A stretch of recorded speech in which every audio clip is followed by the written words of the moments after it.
Hi everyone, my name is Kurt from Kurt Books, and today I'm going to be going over and giving a review and talking about the new book from Ken Follett, Circle of Days.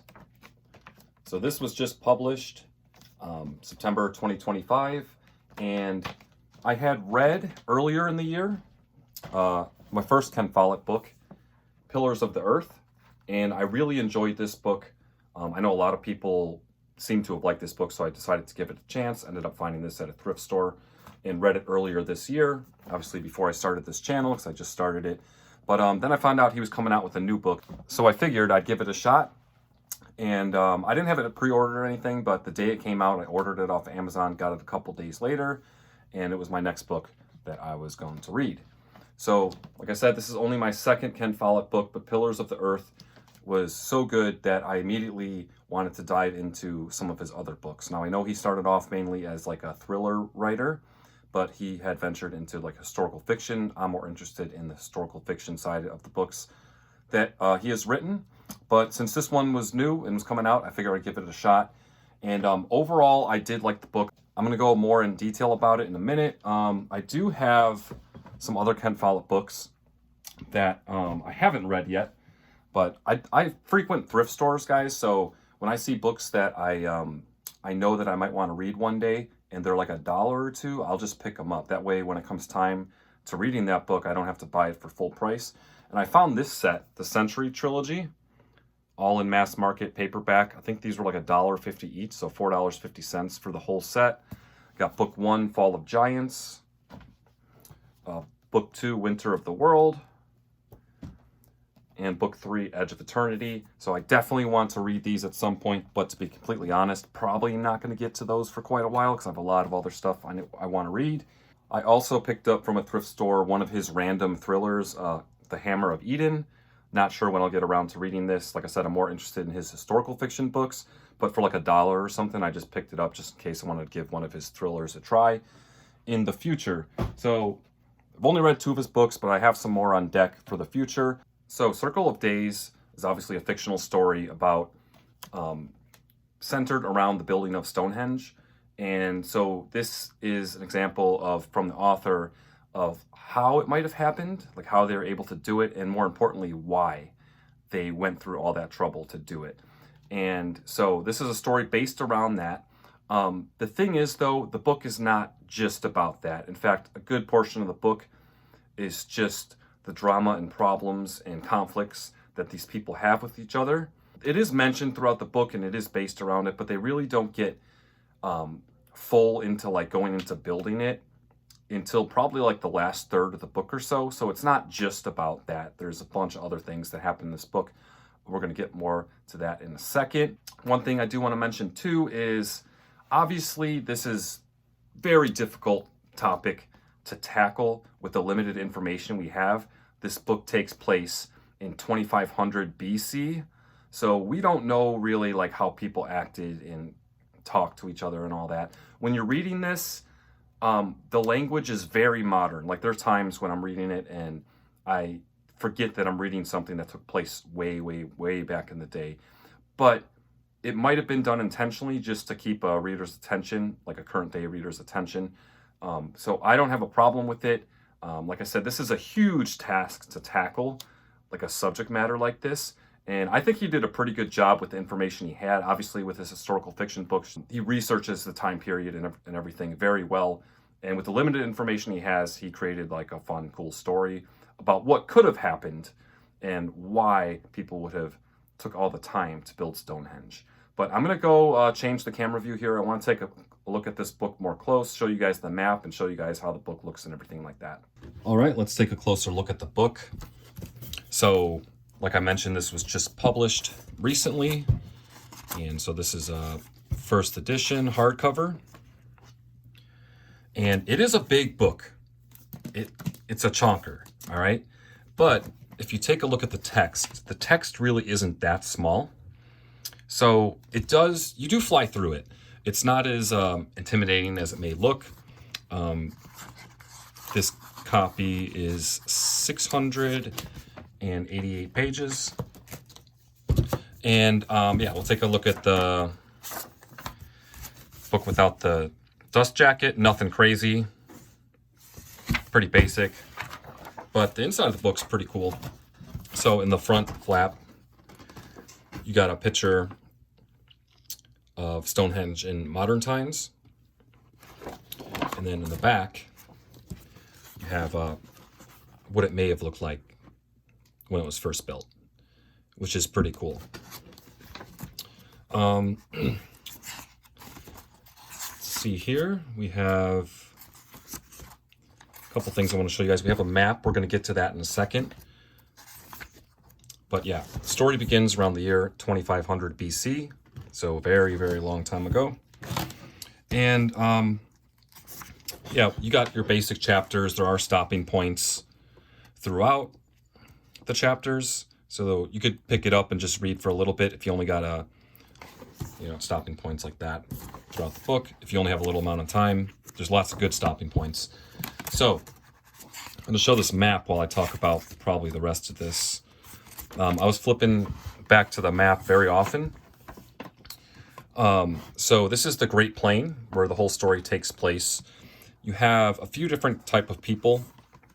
You have the herders, which the main ones you follow are here in Riverbend, and then the monument right here is where they end up building Stonehenge. They do have the monument built, but it's not made of stone, and at some point they want to make it of stone. And where they have big stones like that is up here in Stone Valley. So as you see, this long trail is where they end up bringing the stones to the monument. You do have the herders up here, upriver. They are in other places, I think Old Oak as well. But the main ones you're going to follow are here in Riverbend. And then you also have the farmers that mainly reside here in Farm Place. As you guys can tell, a lot of the locations and stuff are very basic. Like they got Eastwood, Westwood, Farm Place, Upriver, North Hills. Everything is very basic. But yeah, Farm Place, where the main farmers reside, and you also have Eastwood, Westwood, where the woodlanders reside. And then also you have miners and stuff that'll be up here, but those are like the three main groups of people. You also have the priestesses, which reside near the monument. And so each of these groups of people kind of have a different culture and a way of life and way of doing things, and those cultures clash throughout this book. I guess you could say there's not really a main character. There are a handful of characters that you can consider the main characters, and depending on what part in the book you're at, it's going to focus on that character.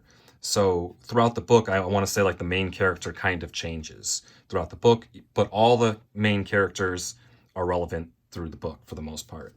To my surprise, there was a lot of like side characters and stuff like that, like a ton of them, that were just there for like portions of the book.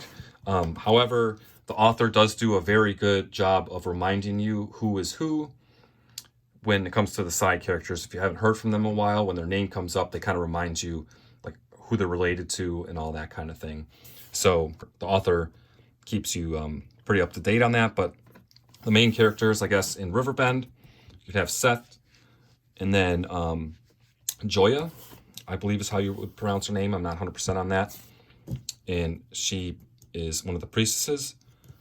And then for the farmers, you got Shroon, which is probably the main villain of the whole book. Because the farmers live a little bit different. They have like one leader, and whatever he says goes.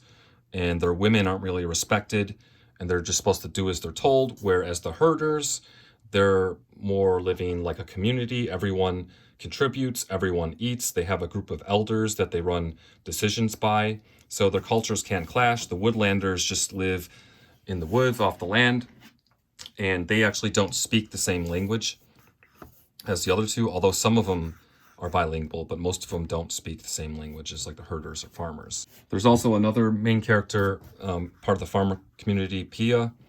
She's not really considered a villain though, it's mainly Troon.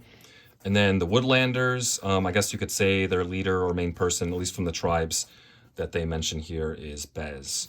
Different cultures, different communities, these people living, their cultures do kind of clash.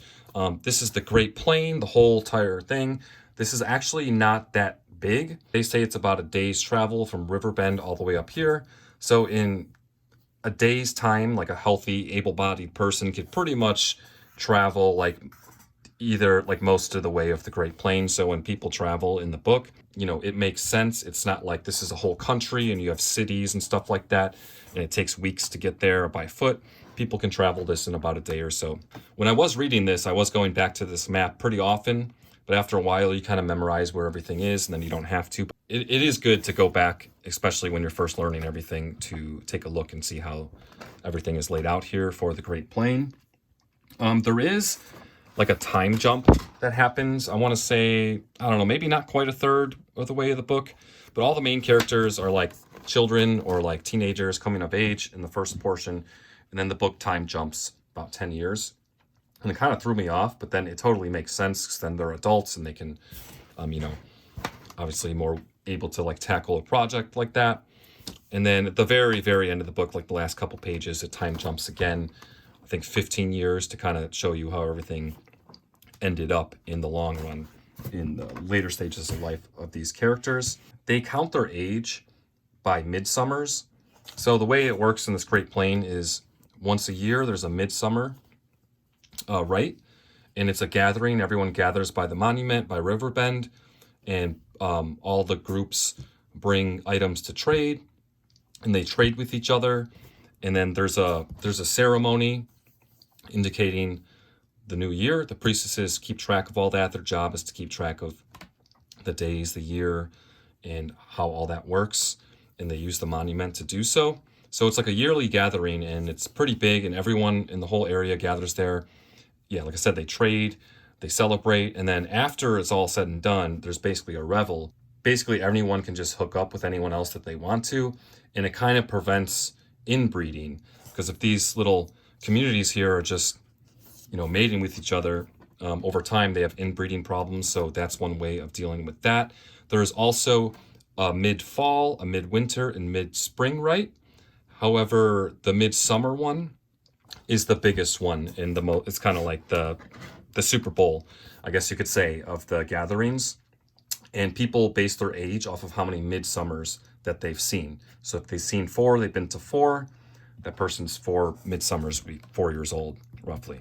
So as you can expect, because of the gatherings at the monument, sometimes relationships can form between the two communities and cultures, and, you know, the farmers are kind of not really, they don't really dig that, because then they might lose people, and that means they have less people to work. The priestesses who basically run the monument, run the ceremonies and all that, those are mainly women who prefer other women and not men, and they don't bear children or anything like that. So that's pretty interesting as well. The herders, like I said, are more a communal, everyone contributes, everyone eats type thing. And they seem to be more respectful and open to everything. They're also kind of like the main ones, since they kind of run the rites every year, and well, every quarter technically. I don't know, they seem to be like the center of all the communities. But you do have other tribes and stuff like Old Oak up here, you got Upriver up here, but the main ones you're focusing on are Riverbend and Farm Place. This book does get violent at some points, like some scenes. Reading is like very violent. And yeah, I don't know, it's interesting though. One thing I found pretty interesting too was the Woodlanders. They kind of live by this motto that the gods demand balance. So if a murder happens, if a crime happens, if they're stolen from, whatever happens to them, they believe the gods demand a balance and they retaliate. And that obviously can get and cause some problems with the conflicts that these people have. Sometimes it's kind of understandable, like one of the groups will do something and then the other group will retaliate. And you can kind of see from both sides, like understanding that, especially with the Woodlanders. Like they come off as, I guess, good guys, but also come off as villains as well. And it just depends on the situation. But yeah, I think that pretty much covers it, at least what the book is about. You can kind of take that information and decide whether or not this would be something you would like to read. And yeah, I don't know. I enjoyed this. I thought this was pretty cool. If I'm going to read a Ken Follett book, I've only read 2 of his, like I mentioned earlier. If you enjoy Ken Follett, I would definitely pick this up. If you haven't read him before, at least from my opinion, I would probably read Pillars first. If you enjoyed that, you'd probably enjoy this. Not sure if I would start with this one if you've never read him before, but that's just my opinion. Pillars was really good as well. Circle of Days by Ken Follett. Before I go, I'm going to read a little section of the book and leave you guys with that. She walked slowly down the slope into the circle, making herself appear calm while inside she was terrified. Speaking loudly, but not shouting, she said, "Stop, please, Bez." She hoped they could not hear the tremor in her voice. Bez said, "The gods demand a balance." One of the woodlanders ran at her and hit her with a club. She dodged, and the weapon missed her head but hit her shoulder, and she fell to her knees. "I'm going to die now," she thought, "and I have so much yet to do." She looked at the man as he raised his club again.